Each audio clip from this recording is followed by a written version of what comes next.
Assalamualaikum warahmatullahi wabarakatuh.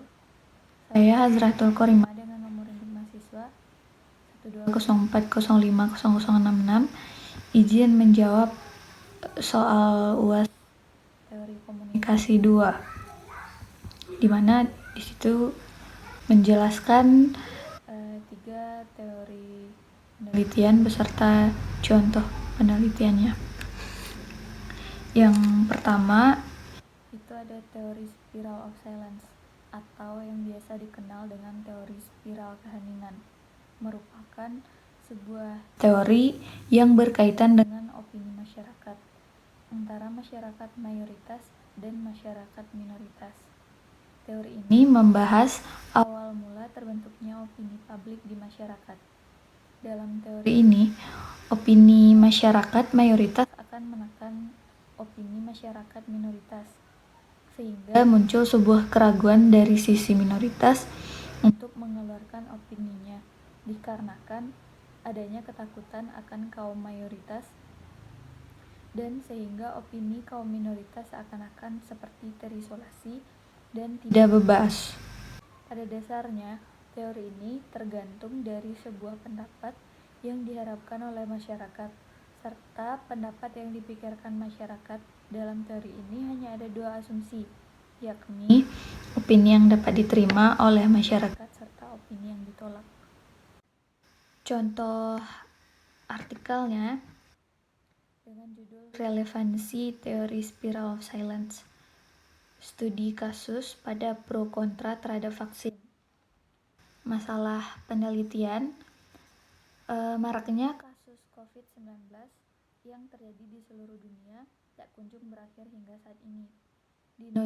Di Indonesia, jumlah kasus yang terjadi terus bertambah setiap harinya dan memakan ribuan korban jiwa. Untuk mengurangi serta mengatasi kasus ini, Presiden Republik Indonesia Joko Widodo telah meresmikan Peraturan Presiden Republik Indonesia Nomor 99 Tahun 2020 tentang pengadaan vaksin dan pelaksanaan vaksinasi dalam rangka penanggulangan pandemi COVID-19. Masyarakat merespon dan memberikan pendapatnya mengenai vaksin, serta menjadi perbincangan hangat di media sosial yang menuai pro dan kontra. Metode yang digunakan dalam penelitian ini adalah dengan menggunakan metode studi literatur. Relevansinya, suatu opini yang disampaikan oleh masyarakat di media sosial sangatlah terbuka bagi umum, dan siapa saja dapat dengan bebas memberikan opini lain ataupun opini yang sama dengan apa yang disampaikan. Namun, tidak menutup kemungkinan ada golongan masyarakat yang memilih diam atau hanya memberikan reaksi netral untuk mencegah terjadinya kesalahan dalam beropini. Jika diamati dengan seksama, maka dapat dilihat bahwa masyarakat yang memberikan respon netral sesuai dengan asumsi dasar teori spiral keheningan, di mana menurut Moy, Domke, dan Stam, jika berkaitan dengan isu kontroversial, maka individu yang memiliki pendapat berbeda dari yang lain cenderung menahan diri untuk mengungkapkan pendapatnya. Yang kedua, itu ada teori belajar sosial. Teori belajar sosial adalah teori belajar yang mengedepankan perubahan perilaku melalui proses pengamatan. Teori ini menganggap bahwa harus ada pemodelan yang nantinya bisa dijadikan pengamatan oleh individu yang sedang belajar.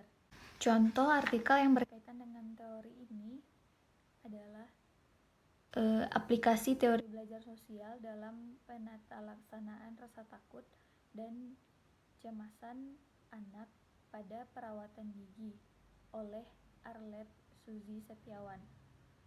Masalah penelitian, kecemasan pada perawatan gigi merupakan hal yang paling sering dijumpai dan merupakan masalah yang dihadapi oleh dokter gigi sampai saat ini, terutama pada pasien anak.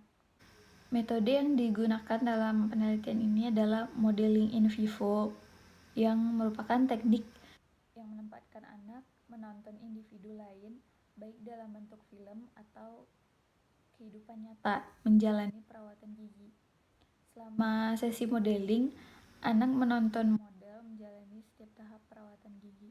Hal tersebut menunjukkan dua komponen kunci dari teori belajar sosial, yaitu pembelajaran melalui situasi yang sama, dan pencapaian kinerja. Anak akan mengobservasi model menunjukkan keterampilan dalam mengatasi situasi yang kurang menyenangkan melalui bernapas dalam, relaksasi selama perawatan gigi. Relevansi teori belajar sosial ini dengan penelitian ini adalah aplikasi teori belajar sosial di kedokteran gigi dimaksudkan untuk mengurangi atau mencegah timbulnya DFA pada anak sebelum anak tersebut pergi ke dokter gigi. Atau dengan kata lain, teori belajar sosial ini diaplikasikan pada tingkat preventif. Anak diharapkan mendapatkan aspek teori belajar sosial sebelum perawatan gigi pertamanya. Intervensi preventif dapat berbentuk modeling film atau in vivo dan modeling partisipan. Yang ketiga itu ada teori belajar humanistik. Dipahami sebagai teori yang menekankan pada martabat, peran, dan kemampuan manusia. Teori ini dimaknai sebagai bentuk gerakan dengan tujuan mempromosikan harkat dan martabat manusia, serta sebagai sebuah pemikiran etis, nilai-nilai kemanusiaan yang sangat dijunjung tinggi. Contoh artikel yang berhubungan dengan teori ini yaitu teori humanisme sebagai dasar etika religius, perspektif Ibnu Athaillah Al-Sakandari oleh Khairunisa Jayadin dan Fathur Rahman.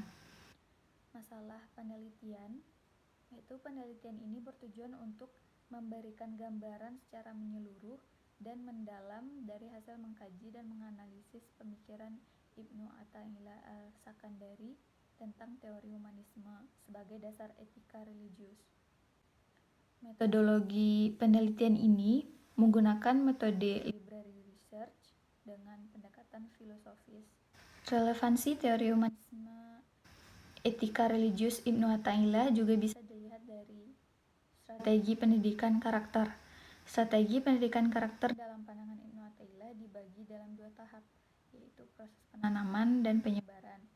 Hal itu sangat relevan dengan strategi pendidikan karakter nasional, yaitu intervensi atau penanaman pada diri peserta didik, dan habituasi atau penanaman melalui lingkungan.